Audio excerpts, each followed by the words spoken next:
I was honored to sit down with Charlie Fredrickson and learn about this warm, friendly man. It was a wonderful opportunity to learn about the origins of the Palm Beach MCC Church and appreciate what life was like here for the community in the 1980s and 1990s. Charlie grew up an only child on Long Island in New York, and he had a difficult childhood. His father passed away when Charlie was a young teen, and his mother was sent to a psychiatric hospital. Sometimes Charlie didn't know where his next meal was coming from. At the same time, Charlie realized he was attracted to other guys, but he didn't have any understanding or knowledge of how to express his feelings. That was a difficult thing because there was no community center. This was before Stonewall. There were no pride parades or anything like that. And then falling madly in love with a young man and not being able to tell him was really tough. And not being able to tell anybody. Because, at that point, there were no other gay people around that I knew of. The only time I could remember seeing gay people covered in the news media was when there was a raid on a gay bar. That happened frequently. I lived on Long Island. Fire Island was right off the southern coast of Long Island, and there were frequent raids on bars on Fire Island. And I got up the courage one day to actually go over to Fire Island. And I was pursued by some very strange people. I got on the first ferry back to the mainland. Charlie studied engineering on a scholarship, and after graduation, took a job with Boeing in Philadelphia. Part of the requirements of his job was a high security clearance from the U.S. government, which was tricky at the time because gay men and women were usually fired or blacklisted even if there were the faintest suspicions of being gay. The government thought being gay made you susceptible to blackmail.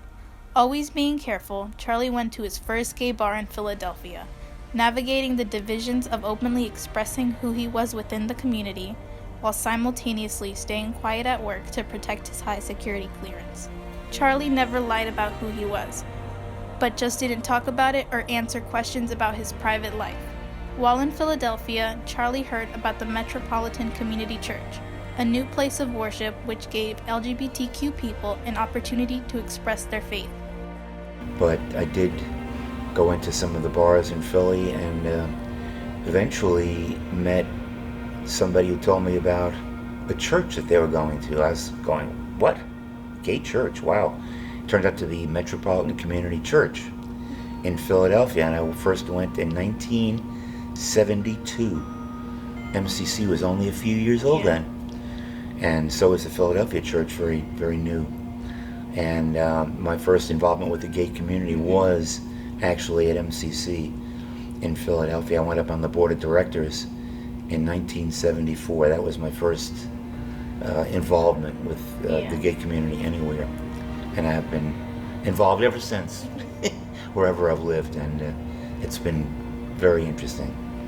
Troy Perry founded MCC in 1968, the year before Stonewall. So it was not it was just a thing that happened at the right time.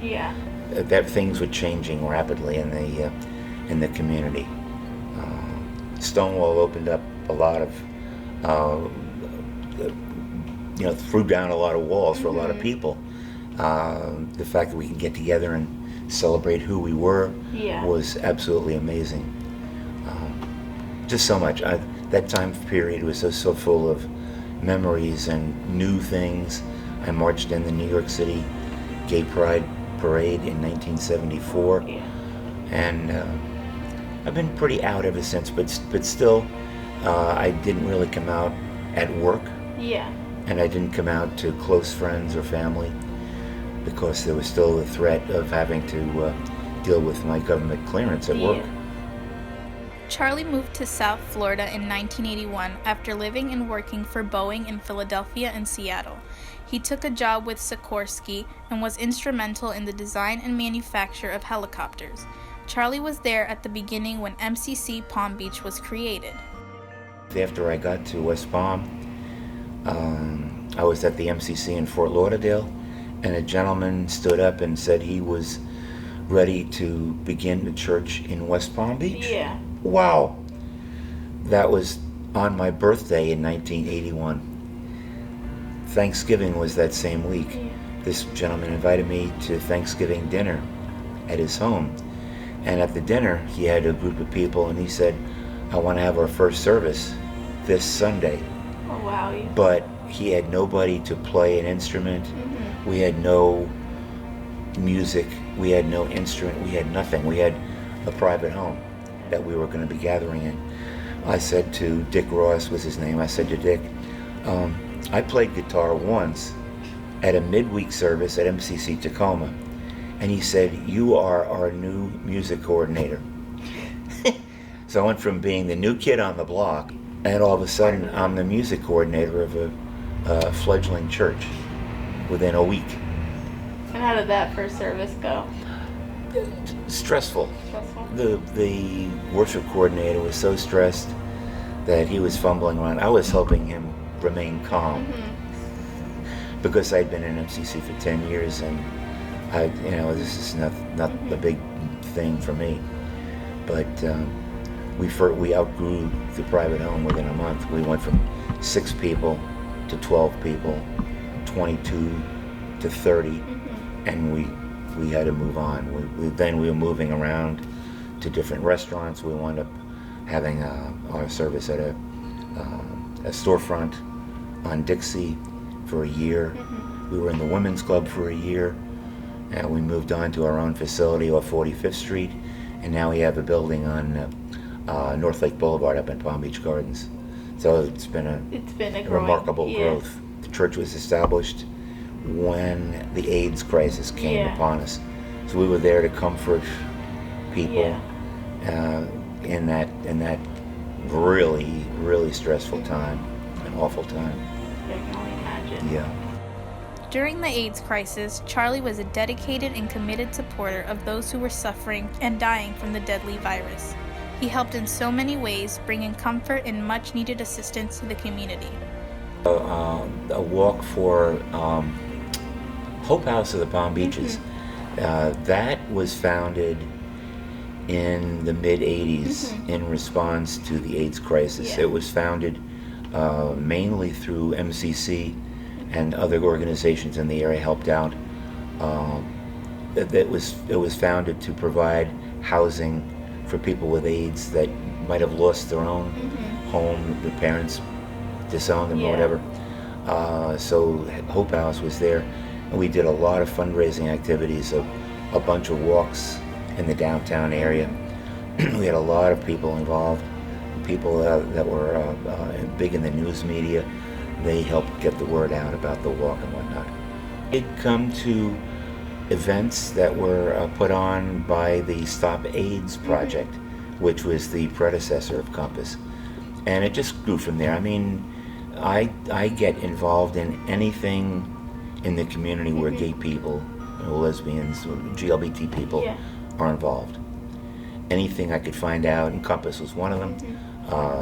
Later on we had Voices of Pride, Palm Beach County Human Rights Council, all these, any organization that where gay people are comfortable and promoted, I get involved and I try to promote as well.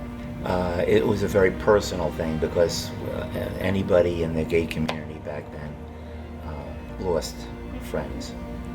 Many people at MCC were lost. Organizations, support was coming. It was growing. We had the Hope House of the Palm Beaches that was started by MCC. We had a food pantry that was also begun originally through MCC, and that morphed into what was called Mother's Cupboard. And Mother's Cupboard did events, drag show events, at local bars. They came to MCC and so on. And that was to raise money for a food pantry for people with AIDS. There was Compass that came on the scene. Compass began as the Stop AIDS Project, but it morphed into something more of a community center, not just strictly AIDS focused, but Compass is now what it is. And it's fulfilling a lot of needs in the gay I say gay community. Yeah. But that's what we called it years, and now it's GLBTQ. We community. Yeah. If I say gay community, don't mind. That's just where my head is. Back then, the diagnosis with AIDS was a death call, death sentence.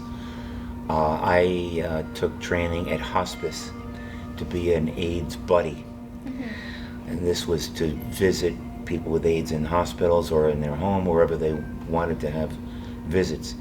And the first 3 people I was AIDS buddy with died within a month of the time I was assigned to them. And I decided maybe I better go slow with the buddy thing. But I still supported every other potential activity that went on. I remember meeting Ricky Rollick at one of the Mother's Cupboard events at MCC. I met Ricky as a boy, as a guy. Yeah. You may not know Ricky Rollick, but he's one of the iconic drag performers in the area. He's no longer living here, but he goes back way back. And Melissa St. John, too. Yeah. Way back to the early Mother's Cupboard days and performing at Roosters and other places like that. I admire Charlie so much for not only being a strong supporter of our community, but for being an honest, kind, and sweet person who cares so much for all of us. I finally asked Charlie what advice he would give to young people today, and his response is a true reflection of who he is as a spiritual, giving, and humble man. Just be yourselves. Be yourselves. Be genuine. That's it. Just be yourselves. Yeah. I can't ask you to do more than that. You're more able to do that now than I was able to do it when I was younger. I had to be very guarded about what I said and who I said it to, and so on. You have more freedom than I did, so use it, enjoy it. Yeah, and we thank you for that freedom. Not me personally. I had a very low role in doing all that. I was not on the soapboxes, rallying the crowds. I couldn't be doing that. But I was behind the scenes supporting whatever effort was out there to support us too. Thank you, Charlie, for living your truth even when it was possible you might lose your job, and for not only being a backbone for our community for the last 38 years, but for being a wonderful human being. I'm honored to know you, and I hope that I can become a small percentage of the wonderful person you are. Thank you.